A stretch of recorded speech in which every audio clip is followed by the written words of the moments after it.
Okay.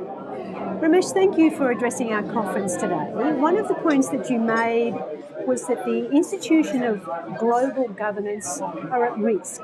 What did you mean by that? Well, problems are arising in the world, as the minister, or not the minister, Tanya, I think, Privasek, quoted Kofi Annan's phrase about problems without passports. There are problems without passports that require solutions without passports. Global pandemics, international terrorism, problems of poverty, disaster relief, all these issues. And the institutions that we have for managing these, that came up, one of the ones that came up today was the 1951 Refugees Convention. These institutions and normative instruments, we think, are increasingly out of date, unable to cope with the reality of the newer threats and the changing nature of the older existing threats, and some of the membership of the key bodies are out of date.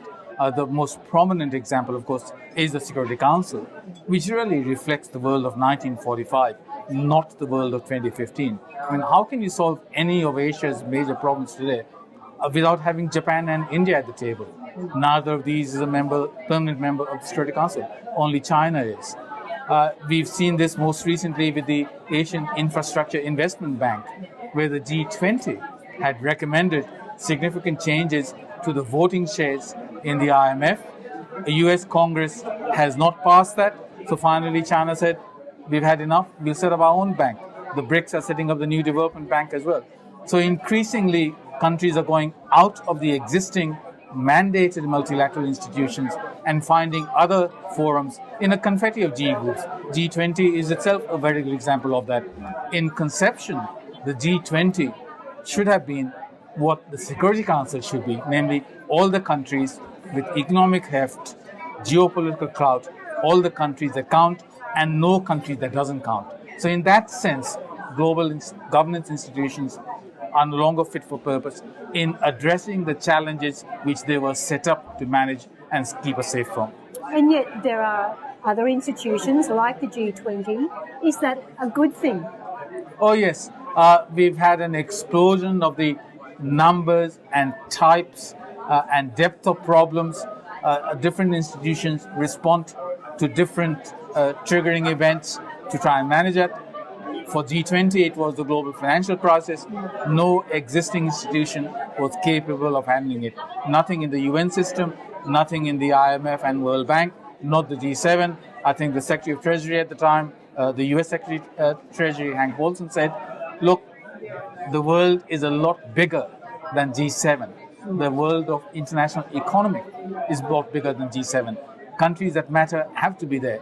We had at the time a G20 finance ministers mechanism already in place.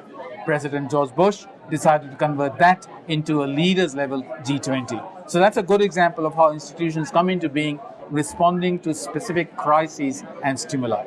What about the UN Security Council? Is it one of those outdated institutions? Oh, completely. And the result is that the United Nations year by year is becoming less relevant, losing influence, losing legitimacy. And as a result, I think even the permanent members are seeing their weight and influence as permanent members diminish.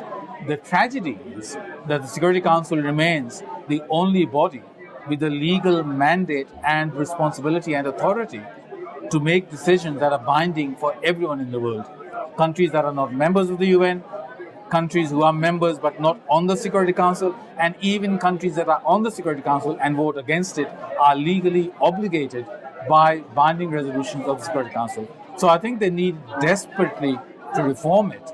The difficulty is the very thing that gives the United Nations its unique legitimacy, namely universal membership, makes it a terribly, terribly inefficient body for making collective decisions to affect all our lives.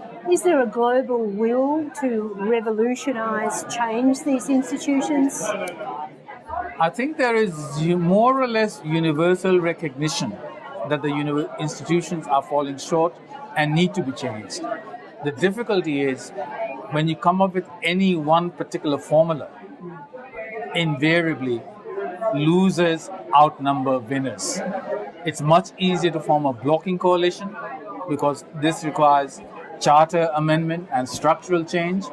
So all you need is 1/3 of the total membership to be against it. They don't even have to vote against it. If they just don't turn up for voting, the resolution fails. So the politics favor those who want to block reform. The demands of the day favor those who want reform. How we are going to square that circle, we haven't found out yet. One of the other points you made today was that the responsibility to protect is becoming much more relevant. What did you mean by that? The occurrence of atrocities remains a reality. Look at Darfur, look at South Sudan, look at Syria, the current crisis of the day. And we need to be able to respond to mass atrocities. Those are defined in international criminal law as crimes against humanity, war crimes, genocide, and ethnic cleansing. In 2001, an international commission co-chaired by our own Gareth Evans, of which I was honored to be a member also, came up with this innovative new norm called the responsibility to protect, which says, look, in today's age, sovereignty is not a privilege of government or state. It carries a responsibility where the government and the state is responsible to its citizens for their welfare, for their lives, for protecting them.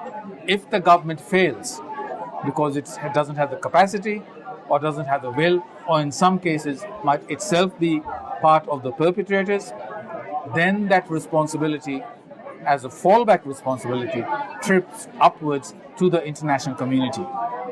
For the international community, again, the only body that can act in the name of the international community remains the United Nations for Peace and Security, that means the Security Council.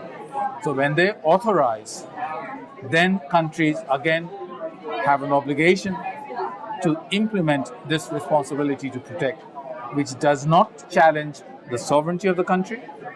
It suspends the exercise of that sovereignty by the regime in power because of its incapacity or unwillingness to implement its responsibility.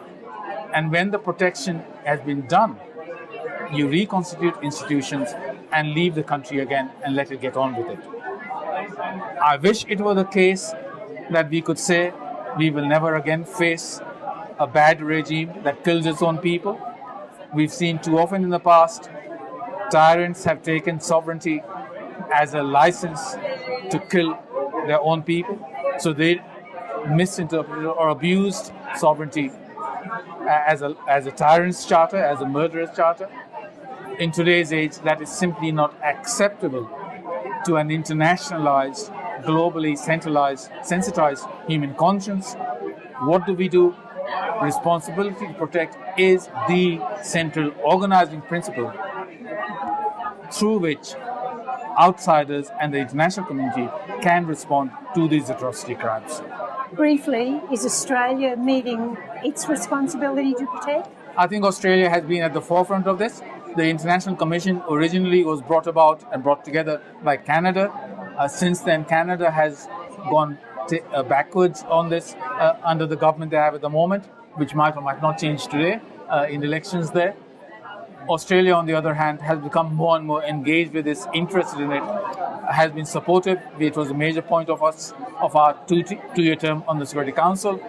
Australia supports financially the Global Center for R2P in New York, the Asia Pacific Center for Responsibility to Protect in Brisbane, which engages with the whole region. And so yes, I think Australia has been very supportive and very much engaged with this. So there are many Australian connections to that principle. Ramesh, thank you very much for joining us. Pleasure.